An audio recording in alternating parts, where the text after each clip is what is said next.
أكون قد غادرت مصر ومعي ياسمين. لقد فعلت معي كل ما تستطيع، ولكن لن أرضى أن أكون جسراً يعبر إليه أعداءك إليك. لا أعلم متى سأعود أو ماذا سوف أفعل. سامحني، فأنا أحبك أكثر من روحي، وإذا كنت قد سافرت من أجل إنقاذ نفسي فقد سافرت أيضا من أجل إنقاذك. إلى الأبد. كليو. أنا عايز تقرير كامل عن الحيوان اللي اسمه حسين الدهشان ده وحجم تجارة اللحمة اللي بيشتغل فيها.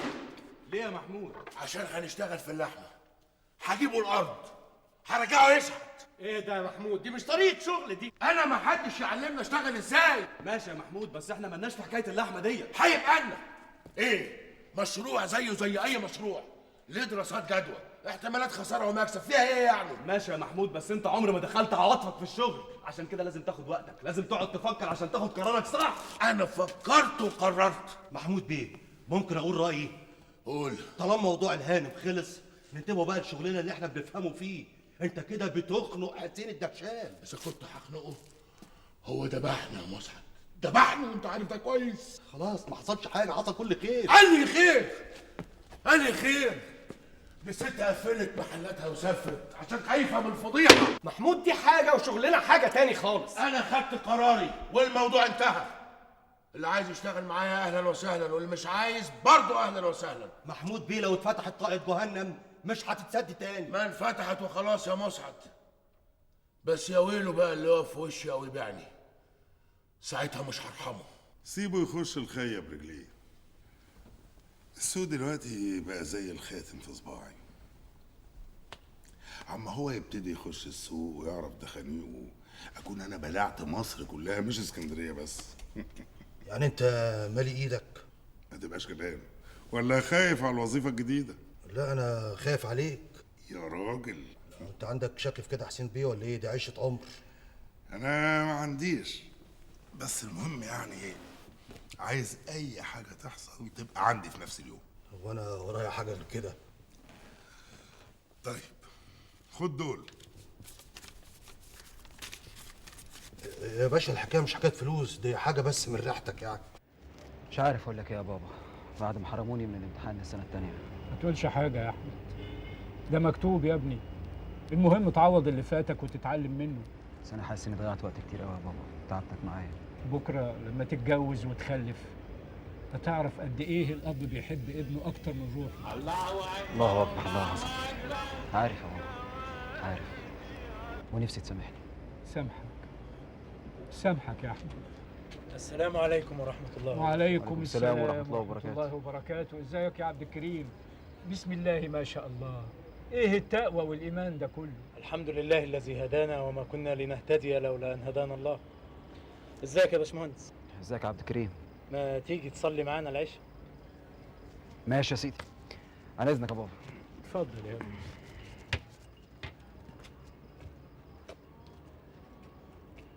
ربنا يهديك يا أحمد يا ابني.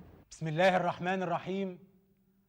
قل اللهم مالك الملك تؤتي الملك من تشاء وتنزع الملك ممن تشاء وتعز من تشاء وتذل من تشاء بيدك الخير إنك على كل شيء قدير. صدق الله العظيم. أما بعد، ننظر حولنا فنجد الكفر بعينه في كل شيء، الفجور في كل شيء. المسلمون لا يحملون من الإسلام إلا الأسماء، وإن صلوا وصاموا وادعوا أنهم مسلمون. عارفه يا أمينة، انا حاسس ان تجربه السجن دي هزتني قوي. طبيعي انها تهزك. بمعنى ان الواحد يضحي بحياته ومستقبله ومذاكرته ويتخانق مع اهله، كل ده عشان خاطر بلده، وفي الاخر بلده تسجنه، تعامله كانه حرامي، نصاب، تاجر مخدرات. يا احمد في فرق بين بلدك وبين السلطه اللي حاكمه بلدك. انا زهقت من الكلام ده بقى. انهي كلام؟ كلام الملفوف اللي له اكتر من معنى. انا نفسي ارتاح يا أمينة. يا احمد اللي يختار طريق لازم يتحمل متاعبه، واحنا اخترنا. كان ممكن نبقى زي غيرنا سلبيين، نقف نتفرج على زمايلنا وهم بيتظاهروا، ونتفرج ونتريق كمان، وفي الاخر نروح بيوتنا نتفرج على التلفزيون او نذاكر. بس لا انا كده ولا انت كمان كده. بصراحة بقى أنا لا بقيت عارف الصح ولا حتى الغلط. عارف حيرتك دي جايه من ايه؟ من إيه؟ من حماسك الزايد عن اللزوم، اللي يخليك في بعض الاحيان متطرف في افكارك. بس انا حذرتك، لكن دايما قلبك سابق عقلك. الله أكبر، الله أكبر. انت رايح فين؟ هروح أصلي.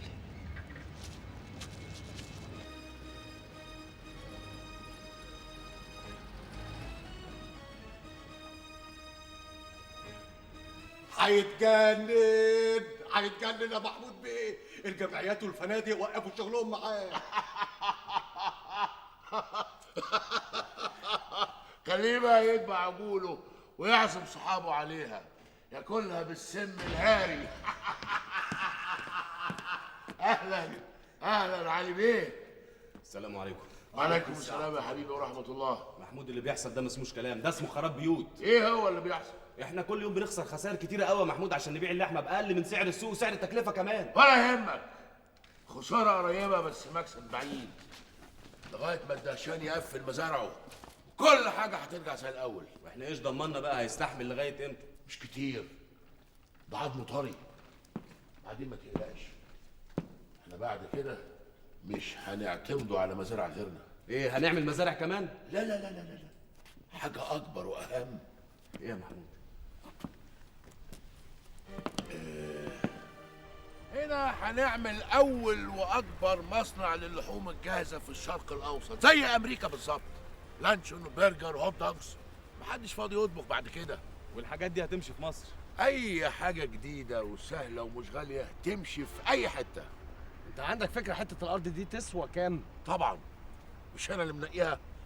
موقع ومساحه وفوق كده وكده اصحابها عايزين يبيعوها النهارده قبل بكره. ومطلوب فيها كام؟ 4 مليون. يا خبر اسود. بس ممكن تخلص على 2 مليون. برضك كتير قوي. طيب ما ناخد نصها كلها. الكبير لازم يبتدي كبير.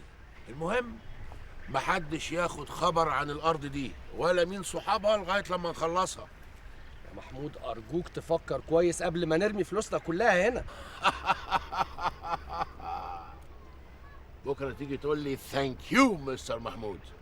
مش هقابله يعني مش هقابله. يا اكرم بيه، يا اكرم بيه، بس نشوف الراجل عايز ايه. ده بيقولوا انه جايب لنا العموله بتاعت اللحمه. خلاص قابله انت، ده بني ادم غبي وانا ما بحبش اتعامل مع الاغبياء.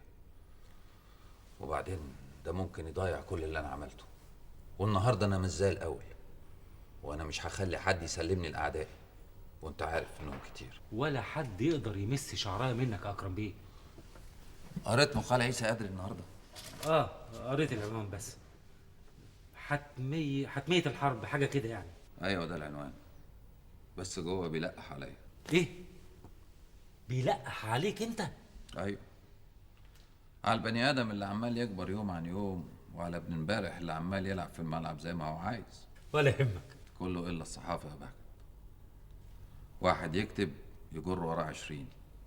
في الاول تفتكر ان الموضوع بسيط، لكن في الاخر ممكن يجيبك الارض.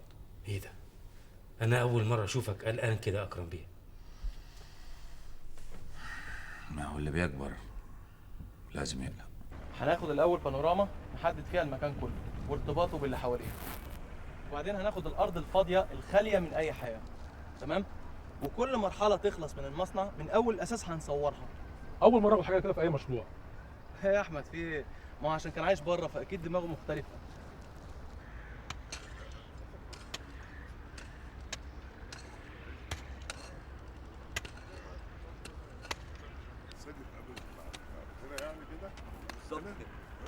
دي حدود الارض ودي رسومات المصنع. طب ما دام عمل رسومات يبقى اشترى الارض؟ لا لسه ما اشتراش، هو كلمهم في التليفون ولما يجوا من السفر هيخلص معاهم. ومين اصحابها؟ هو اللي يعرف. انا كمان ممكن اعرف من مجلس المدينه. ما اي حد هيروح هيقولوا له مين صاحب الارض. امال جاي تقول لي ليه؟ عايز تغزني وخلاص؟ يا باشا لا، اذا الموضوع نور في دماغك انا اتصرف.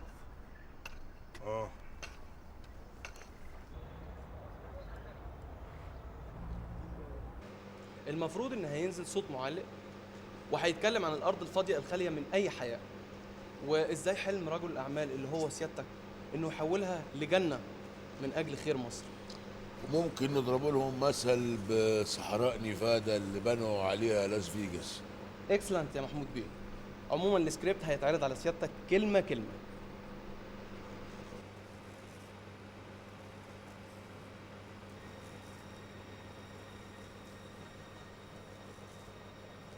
تعرف تراجع اللقطه اللي فاتت دي؟ حاضر، رجع. ايوه، ثبت الصوره. ثبت. في حاجه يا محمود بيه؟